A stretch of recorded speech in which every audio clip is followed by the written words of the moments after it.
Hello, everyone. Are you able to see and hear me? If you can confirm that, if you have a chance. I am super excited and I haven't done this before, so I'm hoping that everything goes pretty smoothly. And let's see.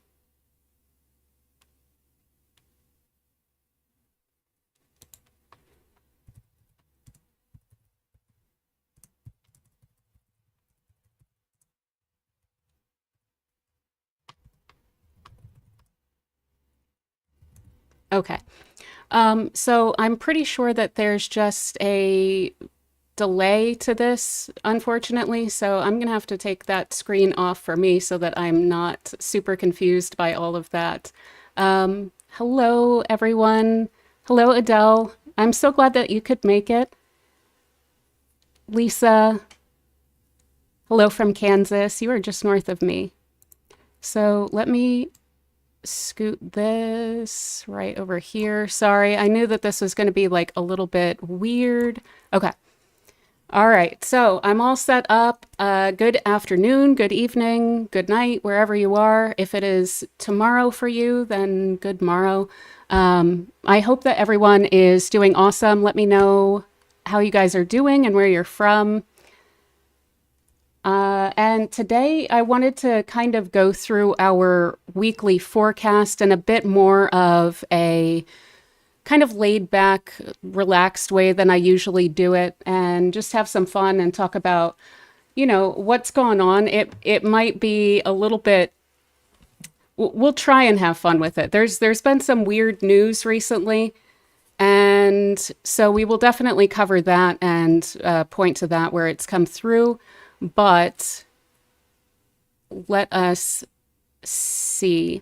I'm kind of wondering if you guys are a minute behind. I'm hoping that that is not the case, the way that I had it set up. But I will just go ahead. So, all right, let's do our weekly forecast first. There's a few transits in particular that I really want to point out. Excellent. The sound is good. Yes, great. So I understand the settings a little bit better now. I think you might be on a minute delay, which drives me pretty nuts because I would love to chat with you guys live, but that might just be a bit of an indication that today I need to just kind of go through this, learn the process, and then hopefully nail it next time, I wanted to point out wearing my solar system necklace today. I love this necklace, but I never really get a chance to wear it.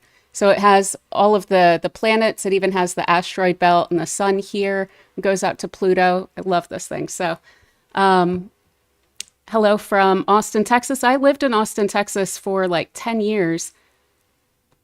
That's super exciting. From Grass Valley in San Diego, California. Hello, everyone. And Canada. Awesome. Someone just asked me about how the eclipse looked in Canada. And I should point out real quick, it is in your guys' seventh house, the seventh house of the national chart. And it's opposite to Neptune and square to the Sun and Uranus conjunction of Canada. So that kind of stood out to me as indicating that there might be a little bit of difficulty or push and pull with leadership. And so then someone explained to me a little bit more of what's going on up there because I've been a little bit behind on Canadian updates and staying up to date. So I just kind of wanted to point that out, that might be indicative of a little bit more trouble with leadership there. So yeah, let's talk about this upcoming week. And then I want to go back to these kind of previous weeks and talk about what's happened. And then we can also look at what we'll expect to come up in this coming week. And I want to talk as well a bit about the eclipses, in particular in the context of Pluto being in Capricorn again. So there's a lot of releasing energy, and I just kind of want to cover that as its own thing. So let's dive into it. I think that this is pretty much our current transits right now. Pisces is rising here, so that is very appropriate as I'm a Pisces. So let's look at this coming week. The first thing that we're going to be dealing with this week is, oh, thank you so much, Lift the Necklace. We're going to have a Mercury cazimi coming up, and I heard just the other day, it'll be tomorrow especially, I just heard like yesterday that there's this kind of new interesting campaign that has started in the US where women are like writing notes to each other and leaving them in like women's bathrooms of, pointing out that your vote is private. So don't feel the need to vote for someone that you don't want to. If, for instance, your husband or a family member or someone wants you to vote that way. And that really pointed to me this Mercury cazimi. So what this refers to is when Mercury is pretty much exactly conjunct with the sun, it really amplifies the energy of Mercury. But what's interesting about this one is because Mercury's direct, what that indicates to us is that it's actually on the other side of the sun. So that's one thing I always try and keep in mind is Mercury could be in Libra, but on this side of the sun to us, in between us and the sun, or it could be on the other side. And currently it's on the other side. So it's kind of hiding behind the sun here. And so communication is definitely amplified, but considering the fact that we have that close conjunction with the South Node here as well, it looks to me like there's a bit of surreptitious kind of information exchange or communication going on. And there could be additionally information that's coming out that was hidden at a specific time because Mercury is reaching through the sun, more or less, in reaching to us. So there's information that comes out or comes to awareness about past matters, in particular with the South Node here as well. And this is really going to last with us for about a day, pretty much until until the eclipse. And so one thing we want to make sure of throughout this entire period of time with the eclipse and with Mercury here, and then this growing square to Mars, is that we're not sowing bad seeds in terms of our communication. So I will be harping on this a little bit because I think that these are energies that we can definitely handle on a personal level. I don't think that they're catastrophic to us personally, but it's more of a problem in terms of global politics is the way that I'm seeing it. But as far as how it plays out for us personally, it's a bit of a minefield, but it's one that we can work through. It's one that we can definitely get to and make work for us, even though it's a little bit testy in terms of, what it is that we're trying to accomplish. It's like there's a lot in between us and there's a lot of potential pitfalls that we want to watch out for. So a big one throughout this entire week is going to be communication because of the fact that we have the square, we have the eclipse coming up, we have this cazimi all with Mercury. And so that's really something that we want to watch out for. Now, additionally, try not to, with this kind of energy, use words to bolster the ego. I think that that's something that we'll see play out poorly politically. It's interesting that this is just in a couple days before the debate. So if someone is, for instance, ego reactive to words or to communications that they are receiving in that sort of debate format, then that could wind up blowing back. It could look really bad because it's in connection with this Mars here. So that's something that we want to watch out for, but we will probably see play out on the world stage. And additionally, it looks to me with this kind of energy as well that we're going to have more significant court filings that may be either unsealed or basically put forth. So new court filings that are going to be pretty significant in terms of mundane astrology. I don't think that we are at all done with the courts. One thing additionally that I want to point out with that, Pluto in Capricorn with this Libra energy certainly seems to be looking like a lot of court cases that are really significant and important politically that just seem to have, blown open. So there's a ton of court cases that are going to have to be dealt with by, for instance, Trump is dealing with another one, Trump and Vance, due to the remarks regarding Haitian immigrants. So they have another case that they're having to deal with. And again, that's because of that ego boosting, narrative pushing kind of communication that we want to avoid, because we can receive blowback with that, with this alignment as well. So let's see. As far as that goes, that's going to be for a couple days until the eclipse. And then we do want to focus in pretty closely. I'll narrow this in on pretty close here. Okay, so on the 2nd in the Western Hemisphere, it looks like that should be for also, yeah, that'll also be for Europe.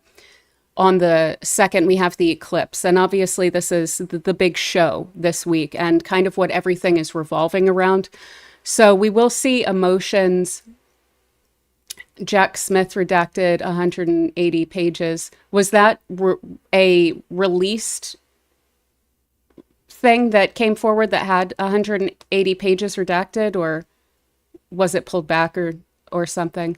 Because that's really interesting too. I haven't been following that case at all. There's been so much news going on recently. It's been really difficult to keep track of.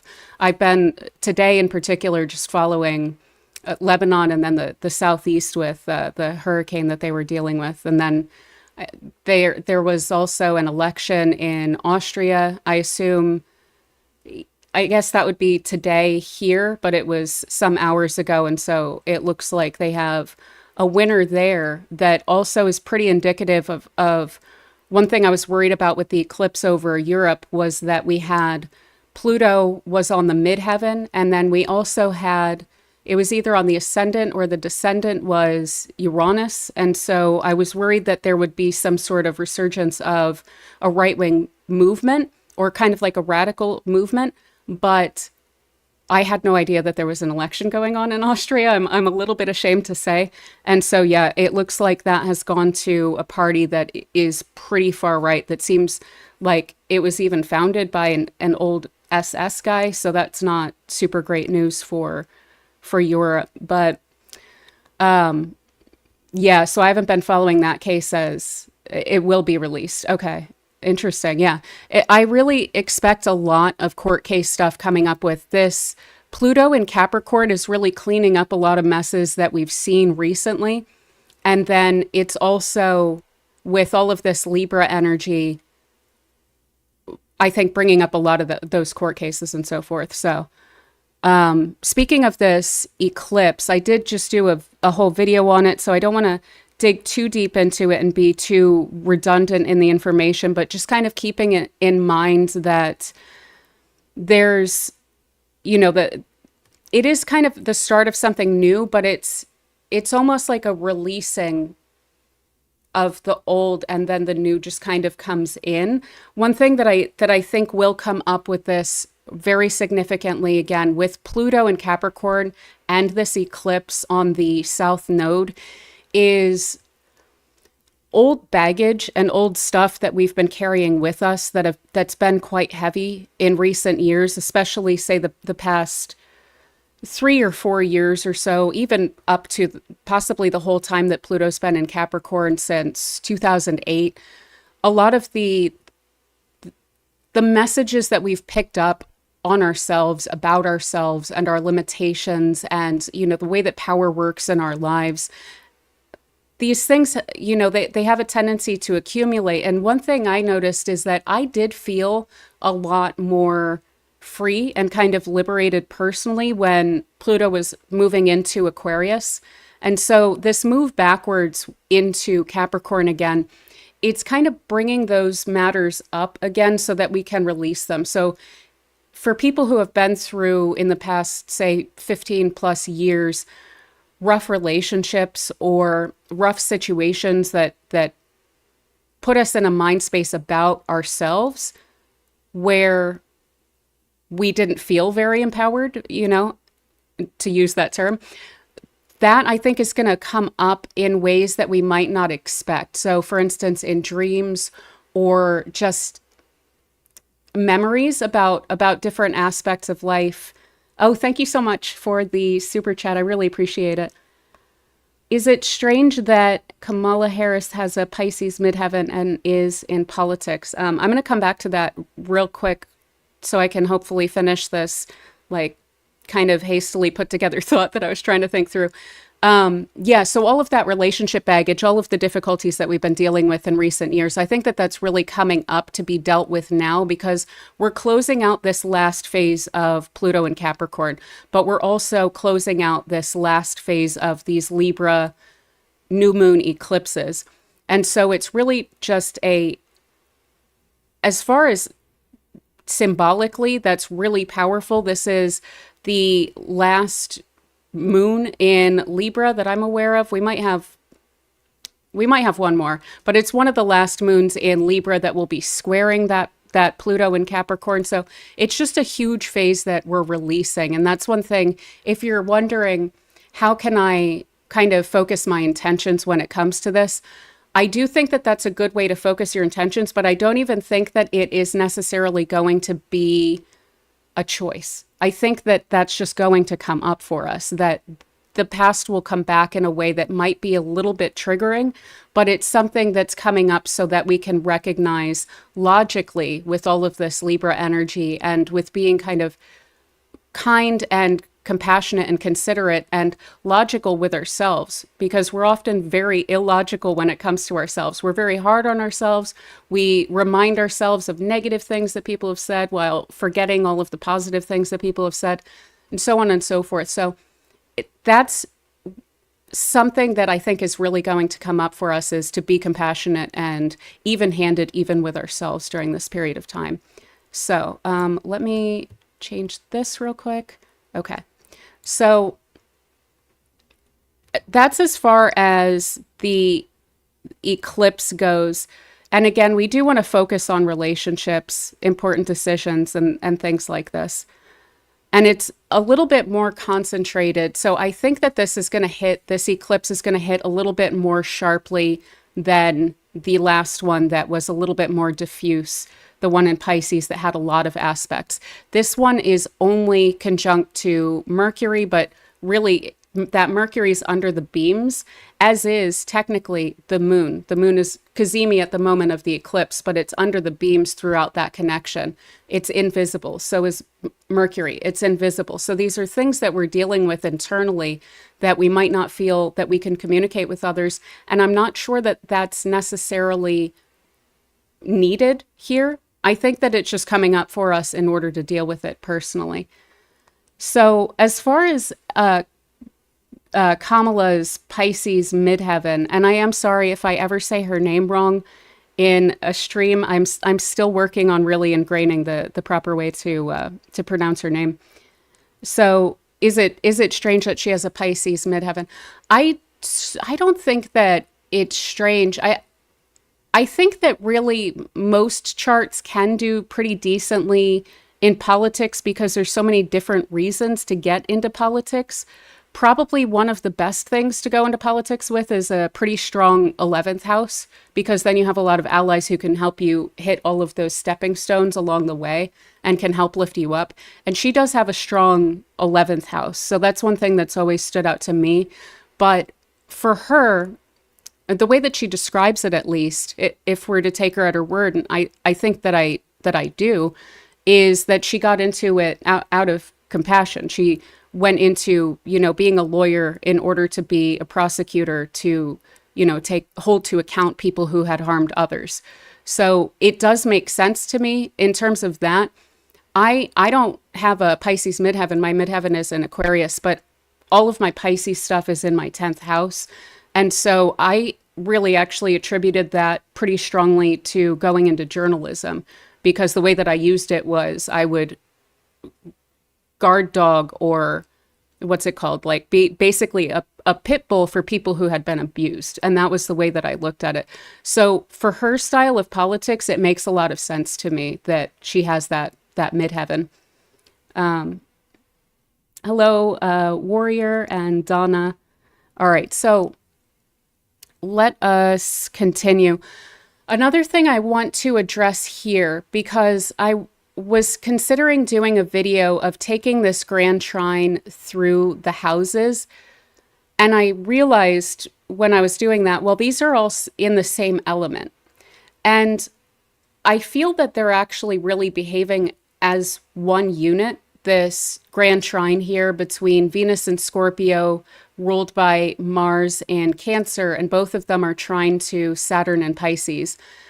And so I kind of want to actually take that through elementally. So if you know your rising sign, I'll do this quickly here and show you a general area of your life where this will be playing out, regardless of 3 different rising signs, because it's going to be aligning in the same 3 houses, depending on the element, since that's the way that grand trines tend to line up. So for fire rising signs, which would be Aries, Leo, and Sagittarius, one way that we're going to be feeling this intense emotional energy here of a ton of vulnerability that we may clam up around and that we may feel the need to be very stoic about. And this may also be something that we hide pretty strongly. For fire signs, that's going to be doubly emotional because it's playing out in the water sign related or associated houses. It's in the 4th, 8th, and 12th houses. So these are very like deeply spiritual, and like they're all about depth. This being family depth, where you come from, your origin narrative, your home, your hometown, just the whole concept of where you come from and where you come out of. And then we also have the 8th house and the 12th house are very similar in that they're both kind of ethereal and emotional places, certainly both very spiritual and psychological places as well. The 8th house can be a little bit more intentionally buried, where something really needs to be dug up intentionally and can be a little bit scary and difficult to deal with. Whereas we do have a little bit of a softer energy with the 12th house, where, you know, Venus in that house, if you're Sagittarius rising in particular, can be a little bit of like a guardian angel, you know, kind of like follows you through life and gives you little lucky breaks when you need it. So it is a very emotional energy that fire sign rising signs are encountering throughout this month, at least until Venus moves into Sagittarius and we get a little bit more of that fire energy here as opposed to just this water energy for you guys. And then for the earth signs,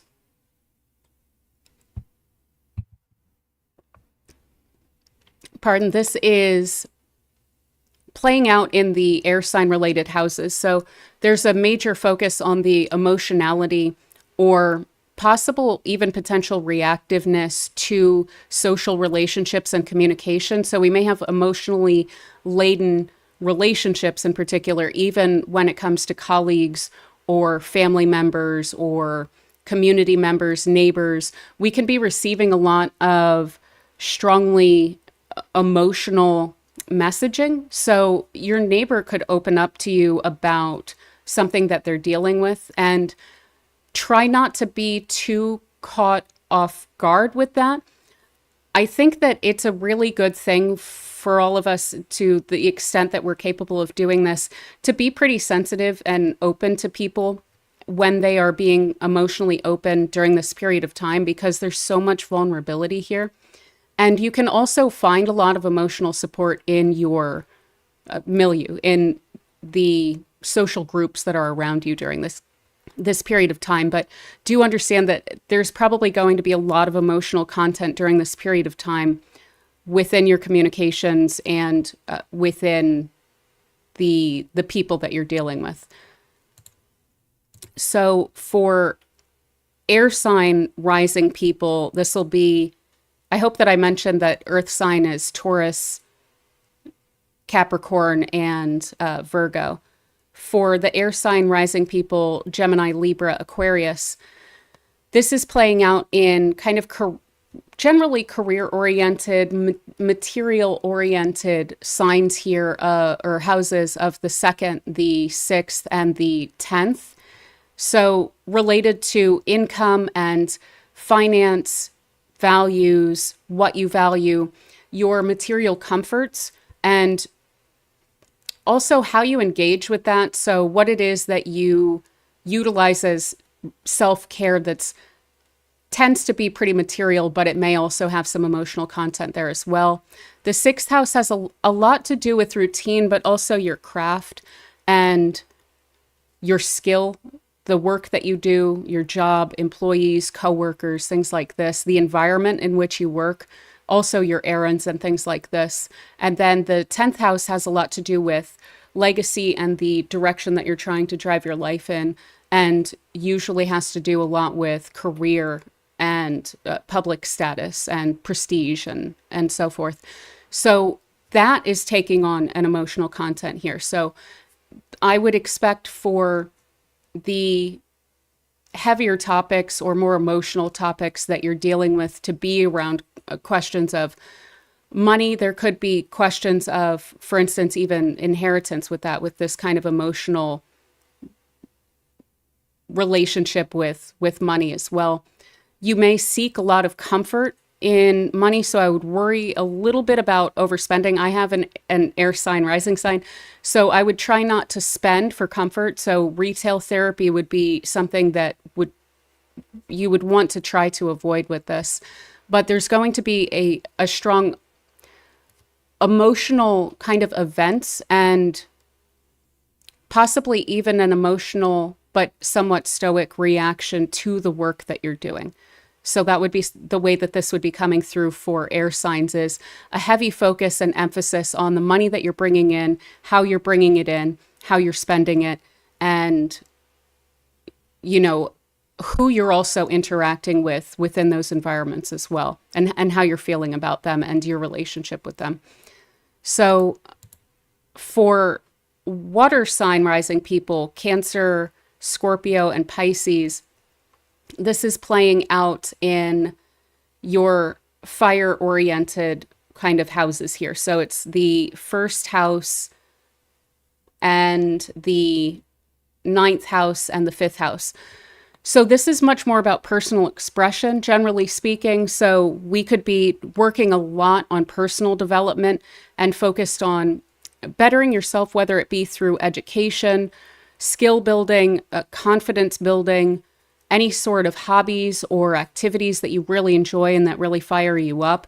That's taking on a lot more focus during this period of time. And for you guys, there's a lot of water emphasis here anyway, because you have a water rising sign. So you can probably handle these currents a lot more easily. And you may be really relied on. You may be one of the people that one would come to for emotional support throughout this period of time as well. And that can feed into that sense of personal expression around this emotionality. It's something that you know how to deal with. It's something that you know how to support people with. And so a lot of attention coming to you. Possibly not always very lighthearted unless you are Scorpio rising, because we do have these somewhat more difficult planets that would be in the 1st house if you have Pisces or Cancer rising. So people may come at you quite emotionally. And so really try and give as much grace as you possibly can with that. And definitely try not to react too emotionally with that or feel like they're stepping on your toes too much, because you may feel like, well, look, I'm having fun here, and why are you coming at me, basically, you know? So that's something that we want to watch for, but it should actually be relatively more pleasant, even though we do have these malefics in these signs for you guys, because of that emphasis on these personal expression oriented houses. So it should be like fun activities that are being highlighted here, and that may take on a more emotionally charged kind of content underlying it. So for instance, I'm thinking if you are really into sports, there could be more of an emotional connection to either a team that you like or to your own activities with that. So I just kind of wanted to point that out on a bit of a more personal level as to how that will be playing out for us. Sorry, I'm just catching up here a little bit. Yeah, so that's with the eclipse in the second. I did in the last video, I took that one through the houses as well and focused on that specific period of time. This will be lasting a little bit longer in a poignant way, with Scorpio staying here until I want to say it's about the 17th or 18th that it will be of October that Scorpio or Venus will be in Scorpio here. But yeah, as far as that goes, the eclipse in the houses was in the last video there. So, what else did I want to cover? I'm looking forward to like going through these transits so that I can have them aside and I can kind of engage a little bit better. So I covered all of these.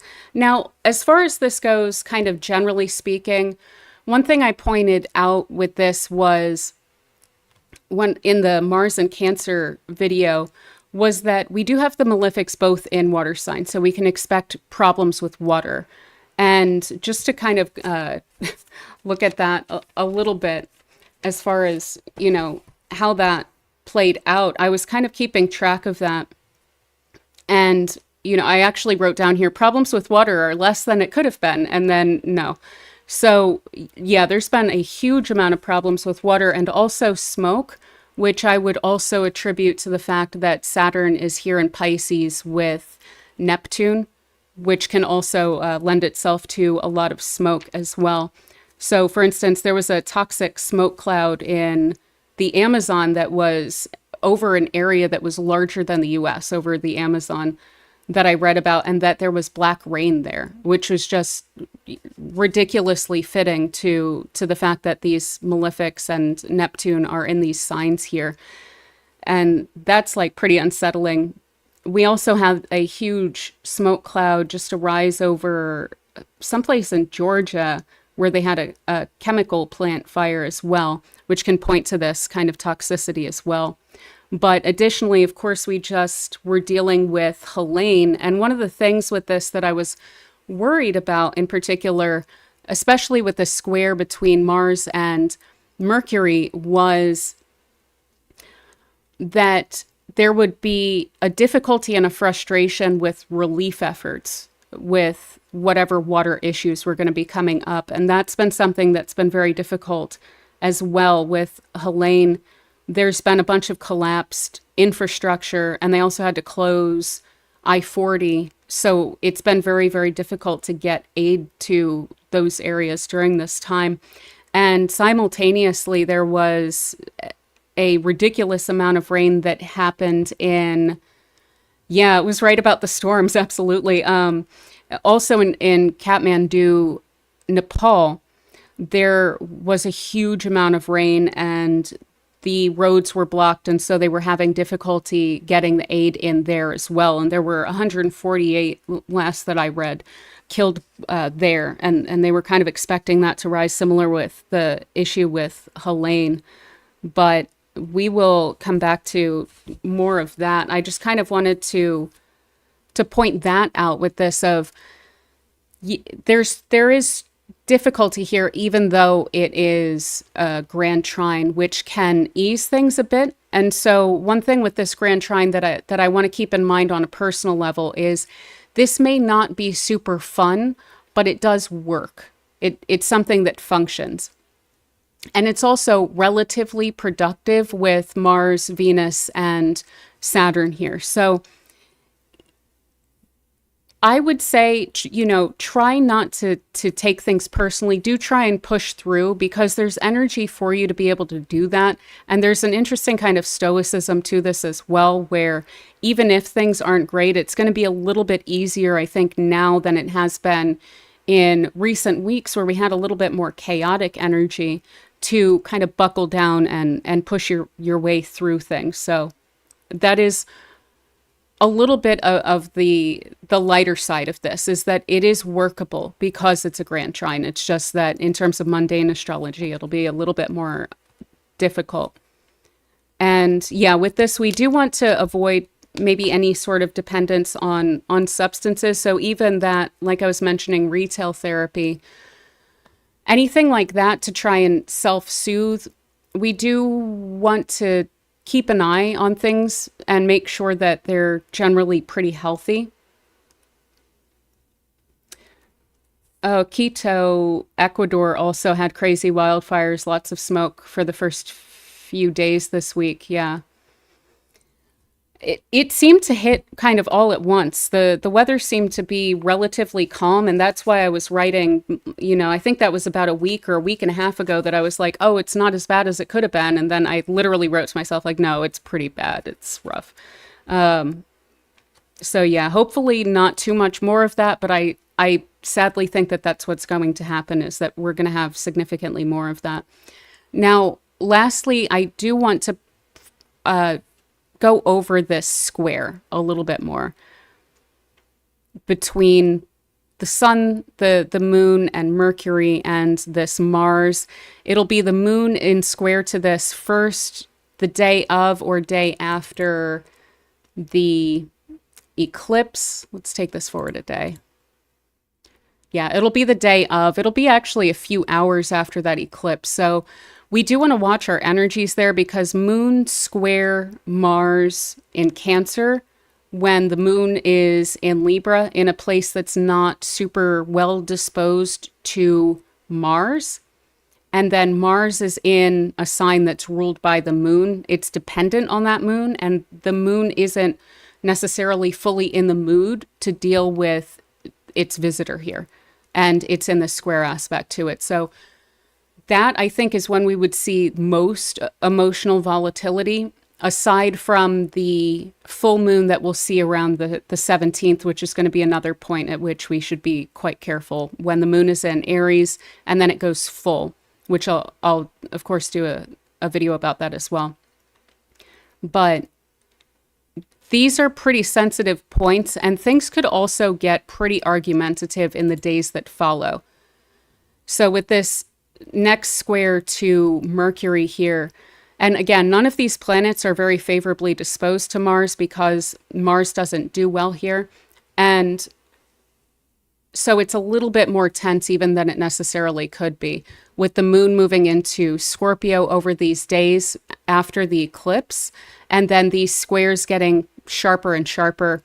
It looks to me like a lot of argumentation. So also a lot of partiality, where there's a desire, I think, on some parties to see eye to eye with people, and yet there will be some people that just refuse to get on the same page as others. And so that's something that we want to watch out for. And if we can put off dealing with that, I would definitely lean that way, to kind of avoid dealing with people like that, because these are, like I've been saying with eclipses, things that can stick with us. So we don't want to butt heads too much, but there can be a lot of one-sided vision, or very narrow vision when it comes to these squares here, especially in these cardinal signs that can really stick to their guns. So that is a lot of what we're going to be wanting to be cautious about here,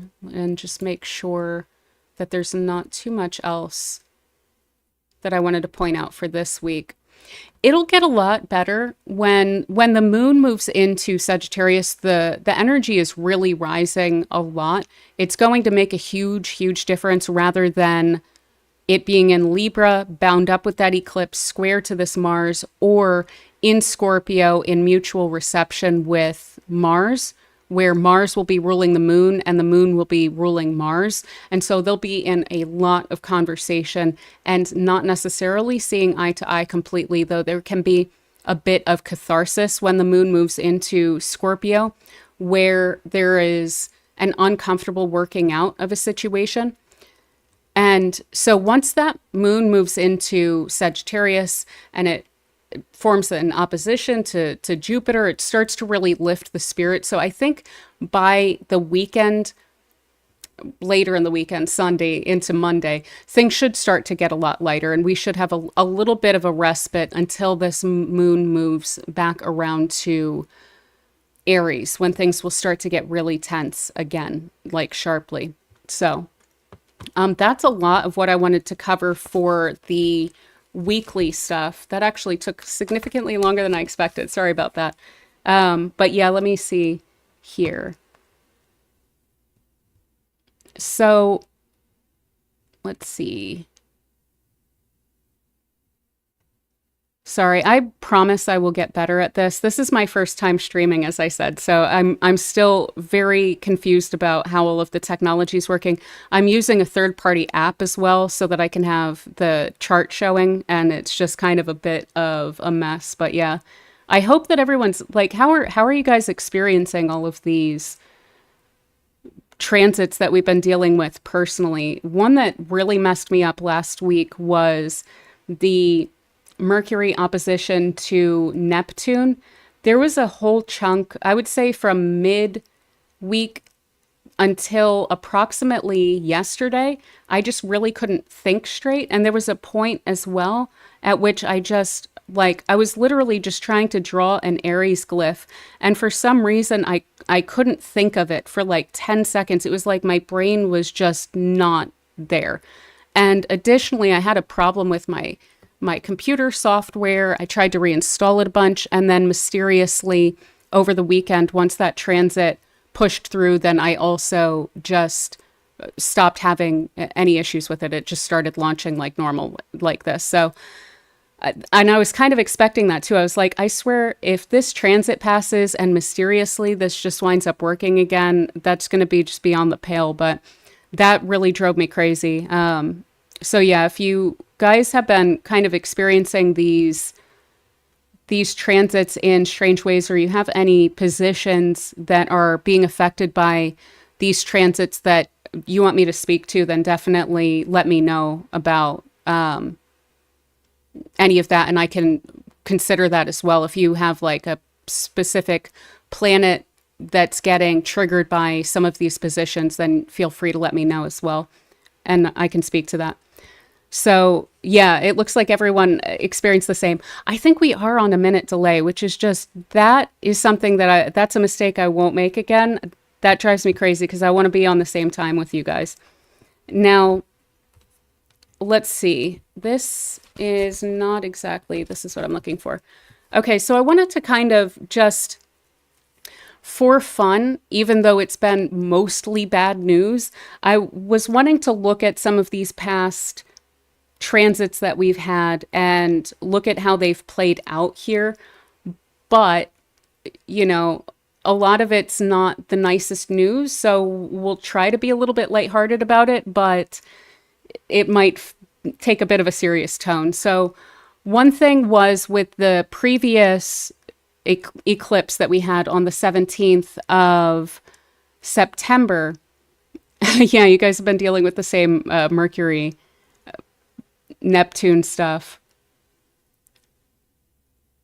Oh, that's all. See, I've been also journaling about transits a lot in like recent months, and it's been pretty interesting to really just make sure that I'm actually writing all of that down. I had a terrible journal for a while, so I wasn't really using it, and I finally got a different one that just works for me a lot better, and I'm loving tracking all of those transits and so forth.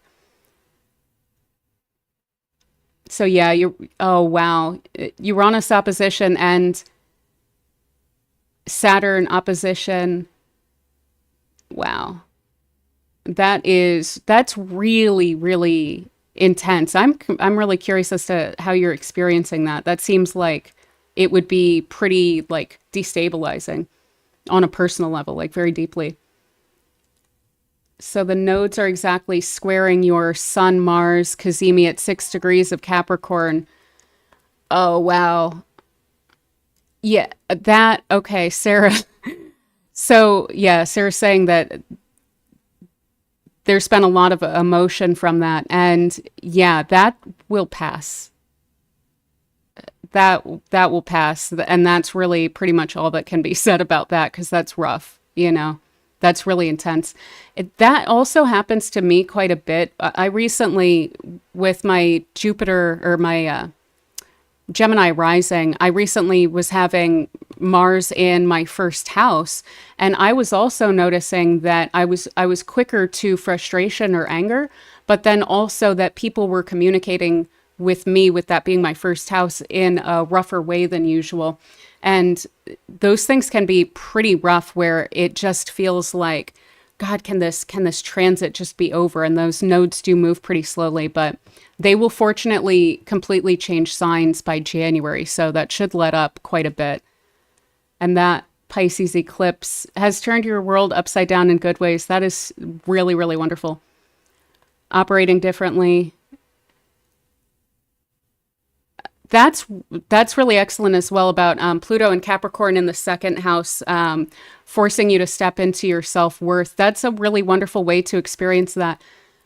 I have it in my, that's my 8th house. And so that was a theme that came up for me very strongly with Pluto as well.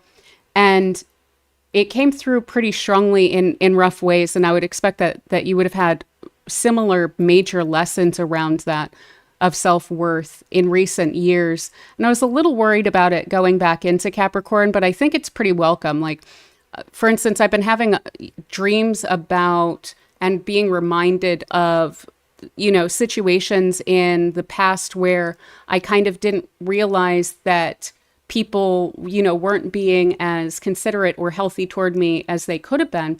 And it's been really nice knowing that I'm kind of dreaming about that and processing it this last time through.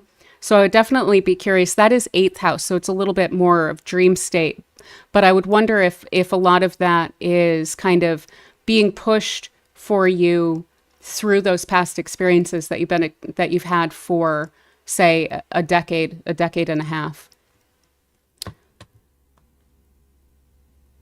So is that your own vertex, Wool Fairy? I'm wondering.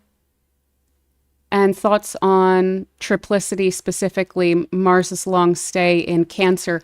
Yes, I did just talk about that a bit in terms of the triplicities of the houses with this grand trine, but I'm wondering maybe a little bit more if you're meaning that in a bit of a different way.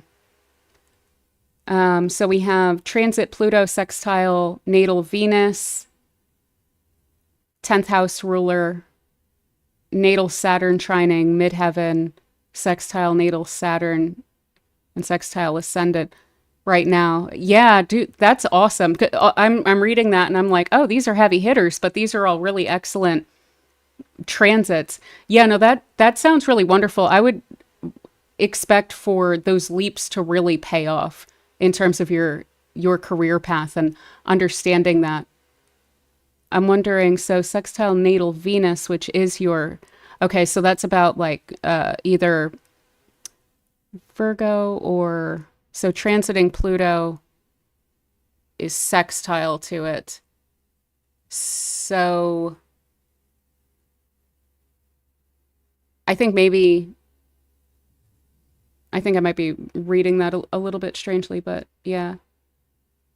So Venus over Scorpio midheaven. Yeah, that's certainly one of the better ways to experience it in terms of like a personal transit from this Venus doesn't necessarily have to be rough. And one of the reasons that I really feel that way is in order for Venus to transit your midheaven, it has to be in Scorpio. So I tend to take it a little bit less seriously as, say, an omen of Venus being in detriment in Scorpio, because it's like it has to be there in order to cross your midheaven. So I do personally feel like on that level for us individually, when we're having those kinds of transits, that it's still very positive, even if a benefic is in a difficult situation, like Jupiter, for instance, being in my first, I love it. It's in detriment, I love it. It's excellent. So I do want to point that out now that you've kind of mentioned that, is benefics, even if they're in detriment, if they are making personal connections to your planets, it kind of indicates that in order to make those connections, there is an inherent it having to be there for that to be the case. So I don't take the fact that it's in detriment as seriously in those cases. I feel like I've just completely belabored that point, but yeah. Yeah, excited for it to pass. Oh, thank you so much, Sarah. Okay, so let's see. So let's look at some of these past transits and some of the things that have gone on. I've gone over a lot of the trouble in the waters here, but I did want to point out one that we saw the most that I was so hoping that we wouldn't is the square of Mars to the nodes. And that has come through quite roughly and also in one really fun way. So I'll save that until the end. If you guys are in the Facebook group, then you probably know what I'm referring to. But yeah, so I was expecting, bad violence of consequence with this Mars that is in detriment in a square aspect to both the North Node in Aries, which Mars rules, and then also the South Node in Libra here. And I was hoping that it wouldn't play out the way that it very much did, but what we saw with that was certainly the kind of explosion of the situation in the Levant. One thing I also wanted to point out with that was that eclipse on September 17th, when we were looking at it, there was Mercury on the ascendant and Saturn was on the descendant of the Levant. So Mercury was rising and Saturn was setting over the Levant at the moment of the last eclipse. And that indicated to me that there was going to be a lot of concern, like a huge amount of concern, more than there had been about that region. And of course, we saw that play out completely in unison with the nodes, which, for better or worse, we can generally expect when it comes to an eclipse is that it triggers up those nodes. And that also was really close to perfect at the moment of that eclipse. So that was sadly coming through really strongly in the transits there. But I know that I wrote a little bit more about that if I can find it. I was annoyingly... I have to admit, I pushed off this live stream a bit because I've been kind of working quite a bit the past few days, and I really just wanted to watch some football this afternoon. So I was kind of planning to organize these notes a little bit better, but I was just a little bit distracted. So I will be controversial and say I sadly saw the Eagles lose today. And that was like a really, really rough game. The Tampa Bay is just insanely hot right now. And so they were having major issues, the Eagles players, dealing with that. So I don't know where else I put this information, but I'll just do it from memory. So yeah, of course, we saw things become a major flashpoint over Lebanon as well, with that Mercury and Saturn, and then the Mars to the nodes aspects going on with regard to the Levant. We also saw with this something kind of interesting because there was a similar alignment over Ukraine and Russia. And so I was expecting for us to see a new phase of the fighting. And I was expecting to see new weapons because of the fact that we had that eclipse with the square of the nodal axis to this Mars. And there's definitely new weapons being used. Did I write that down? I think I just kind of expected to remember, and I should have known that I wouldn't because I don't know weapons. Why would I remember what they are? But there were a ton of explosions that were made to happen by utilizing drones from Ukraine to attack weapons facilities that are in the part of Russia that comes down where the Black Sea is on the west part of it. So there's that part of Russia that's like, I guess, Caucasus area. And in that region, there were a bunch of weapons depots that were exploded like big time from drones. And so that happened in Kameni and Malenko, but I know that there was at least one or two others that I didn't write down. So it's really taking a turn, that war right now. And I see a little bit more of that coming forward because of the alignments with, in particular, Russia's chart, where it looks to me like they might be kind of charging into a situation, expecting for it to go better than it winds up playing out for them with this coming eclipse. So both of those eclipses have been playing out for them as well. Thank you so much, Sarah.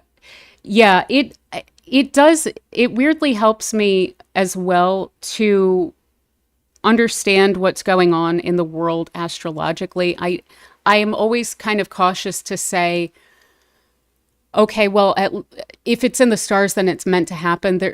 I definitely believe in free will. Like, these choices don't have to be being made, but there's a weird cathartic kind of comfort that comes from seeing it also, playing out astrologically of like, okay, well, maybe this is leading us to a better place, and especially considering the fact that a lot of what we see coming in the upcoming years, starting next year and then through the 2030s and a little bit beyond, there will be major tense moments, especially I would say the summers of 2026 and 2027 look really interesting and intense, but it looks like things are getting a little bit more rational, so to say. It looks like there's a different energy and that it's much more forward looking than what we've been dealing with. So that's also been giving me a lot of hope of like, these are the last pushes of these things. And I do think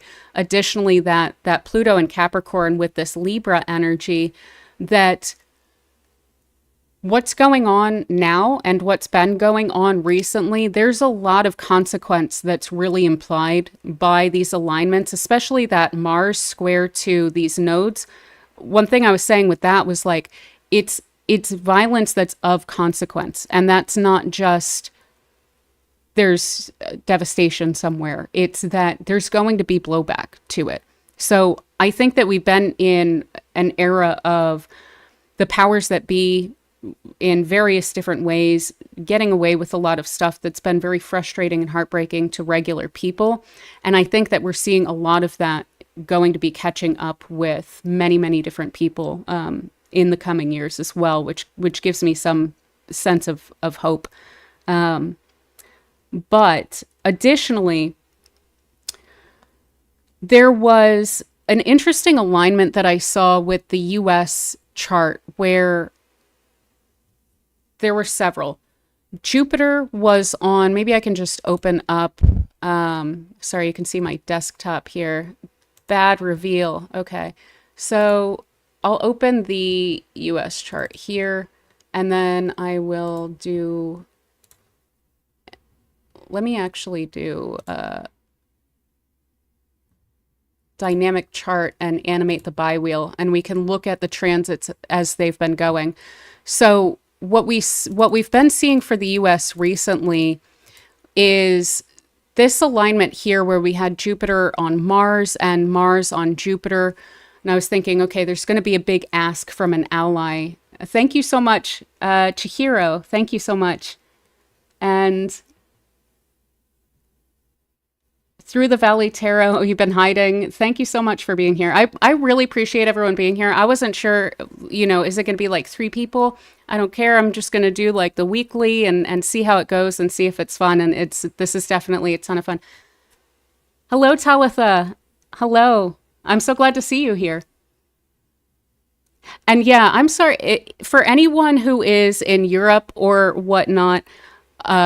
I did push this back a little bit, so I know it's super late your guys' time, and I'm going to try and take that more into consideration going forward. That was actually why I had it at noon today, was I was like, okay, well, if someone is much farther east and it's later there, then, it'll still be a reasonable time. So I hope to go a little bit earlier in future videos.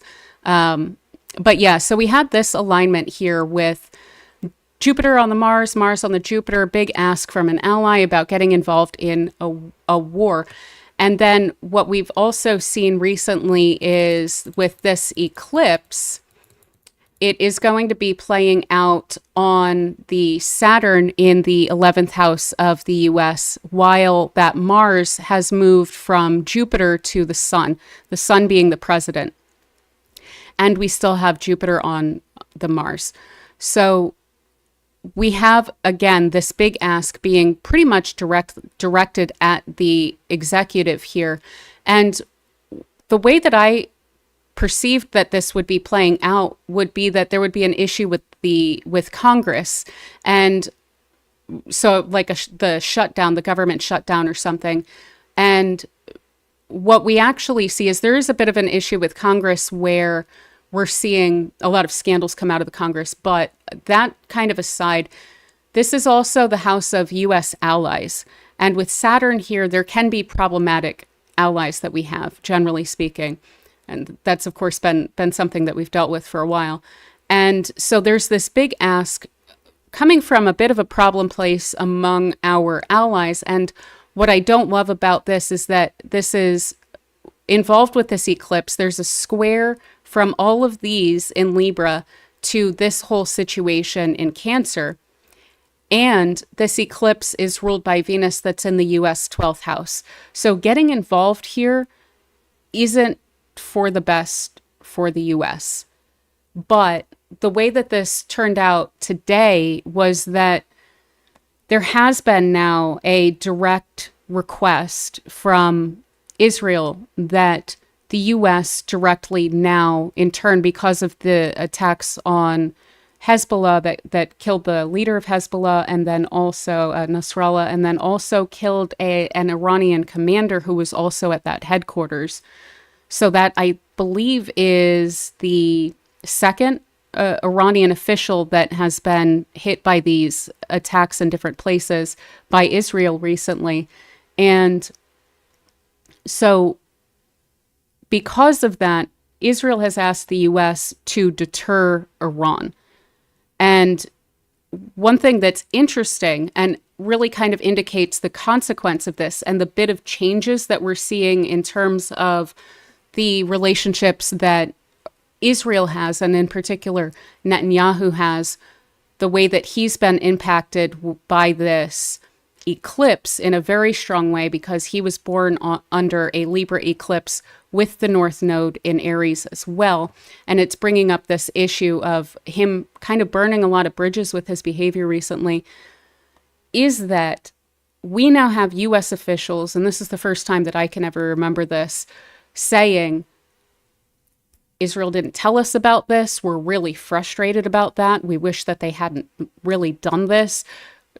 Also supporting the action, of course, as is always the case, but there's also officials who are now saying, we don't want to be put in this position really at all, and we're very frustrated about the fact that this is being asked of us after we weren't told about this ahead of time anyway.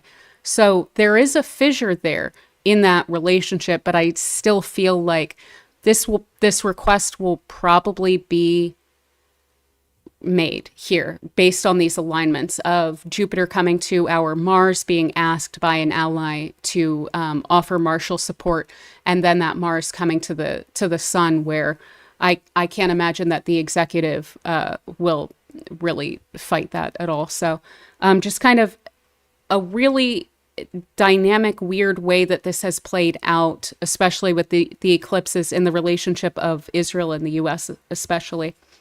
So with that said, oh, hello from New York. Are you in New York City or upstate New York? Because I'm from Oneonta, New York originally, and Ireland is your favorite foreign country. Mine too. It's my favorite country that I have visited by far, for sure. I've only gone to some countries in Europe and Canada and the US, but Ireland is definitely my favorite. It was just like ecstatically wonderful time pretty much the entire time that I was there. So it's super, super wonderful. Oh yeah. You hadn't seen, yeah, current transits on this US chart, they are intense. We're also going through our Pluto return right now, the last bit of that too.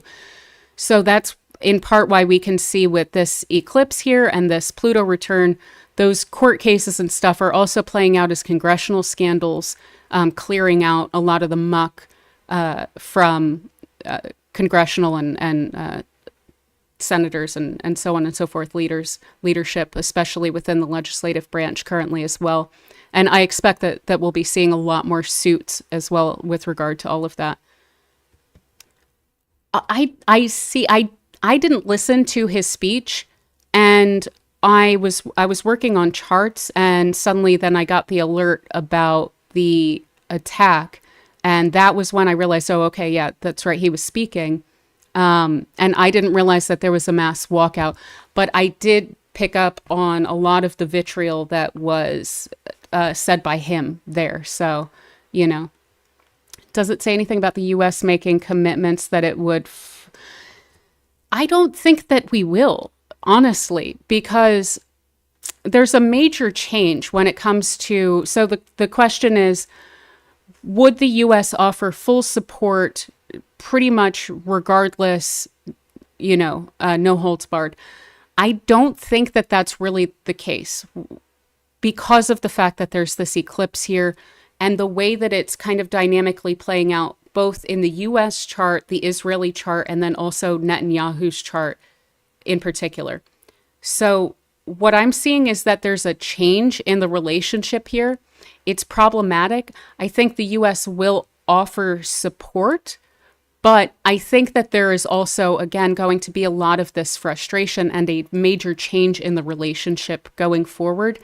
And to me, that indicates there's going to be some level of, I don't think that it's that rude to say that we've had the tail has been wagging the dog. Typically, this relationship has gone in a equally unhealthy, different way where the U.S. has been calling the shots and Israel has been kind of enacting a lot of that, and the U.S. therefore backs Israel and so on and so forth. It's been weirdly one-sided. I would say since last October, it may have something to do with the relationship of Biden and Netanyahu in particular, or just the state of mind that Netanyahu's in as he is kind of under threat of maybe losing the office if there's not this drama going on, because there's a lot of frustrations within Israel with regard to him as well. And so Israel's really been doing a lot of stuff that isn't typical when it comes to the relationship with the U.S., because they have done bombings without us knowing before that have been pretty consequential, but that was a really long time ago. And it also wasn't as risky then as now, because there wasn't a major looming U.S. versus Iran potential situation playing out where we really, really want to avoid that.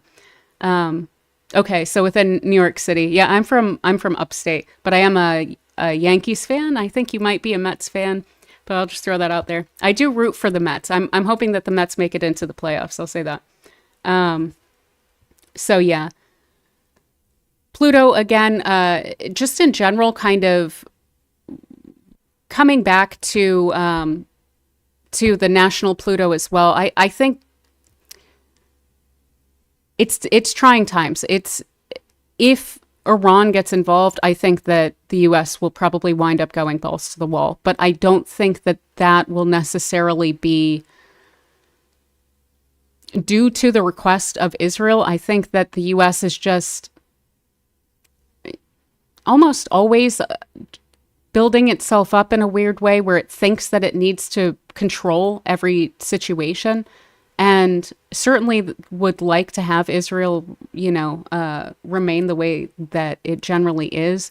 But I think that generally speaking, if Iran does very much of anything, then the U.S. probably would get involved, but not necessarily due to the Israeli request specifically. I hope that that was clear. So let me see what else we have.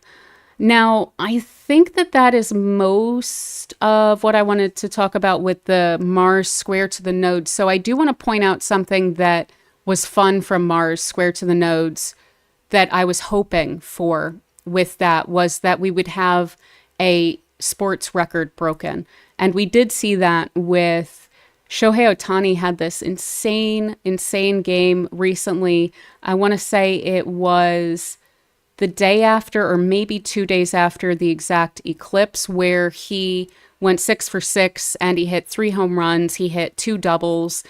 And he also, in that same game, I think he stole 2 bases, but he created basically the 50-50 club, which is 50 stolen bases and 50 home runs within the same year. And no one's ever done that before with both of those. So he's shattering records like crazy, but I was super excited to see that of like, okay, at least there's one nice way that was able to come through because it's been pretty weird and intense.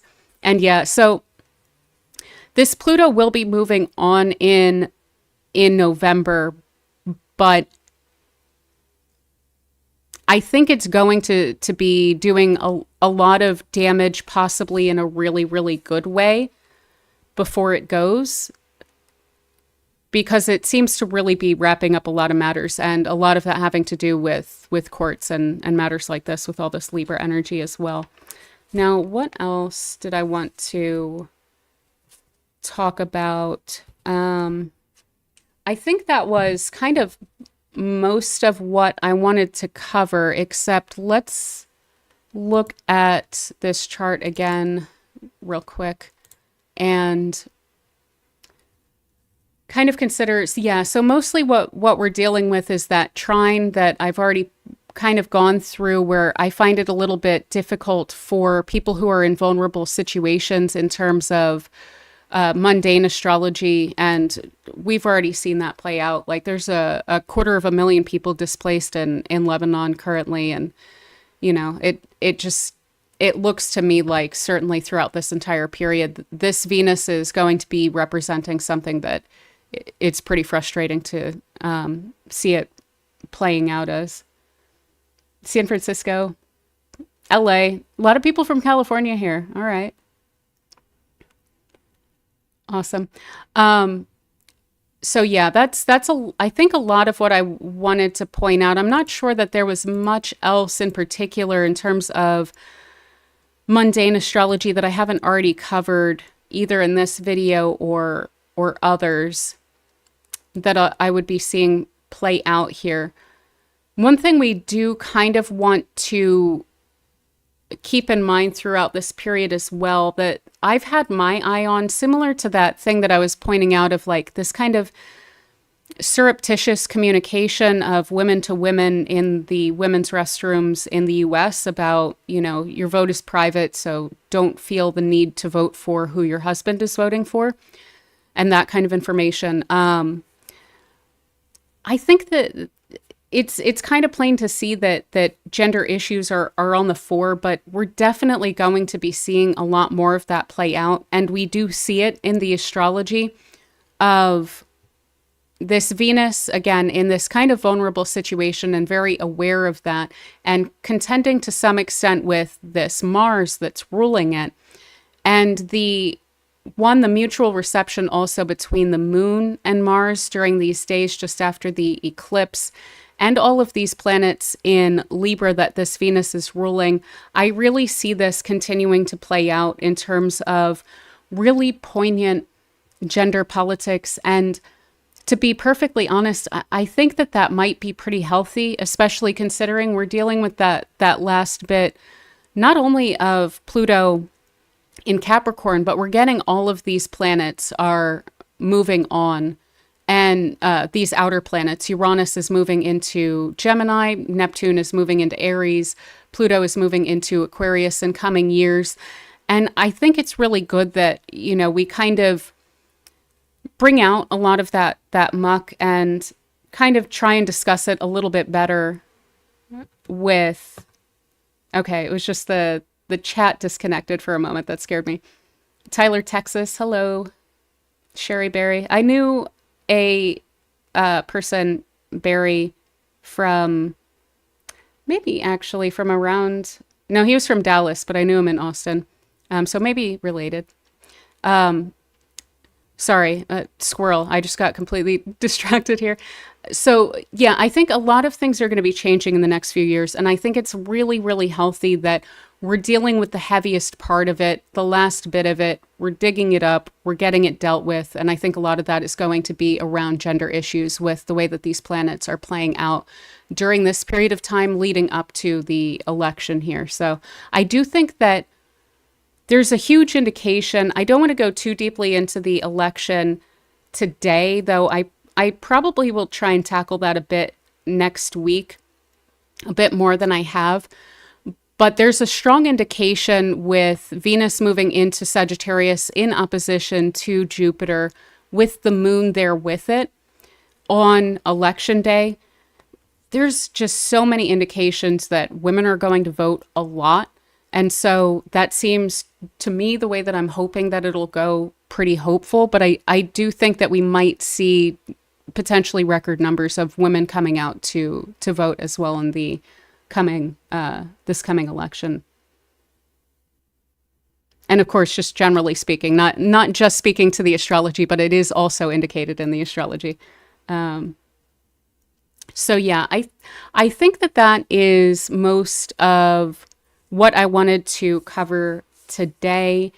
Unless there is anything else pressing questions or things that people have here. I'm trying to kind of organize these windows a little bit better. Then I will call it a night for now. And I think I will do this again hopefully next weekend. That's the plan, unless something comes up, but I will announce it ahead of time, and I will be a lot better with it because we won't be on a minute delay, which is frustrating me. And I'll know a little bit more of what I'm dealing with and be able to connect with you guys. I think hopefully a lot more in that one. Oh, you're from Nashville. I was born in Nashville. Hey. Yeah, I always feel like people mention places. I'm like, oh yeah, I'm from that place. And it probably sounds crazy, but yeah, I was born in one place, raised in several places, and so on and so forth. So I love to see where people are from, because I definitely feel like I connect to a lot of different places, and it gives me a lot of indication of, who people are and so forth.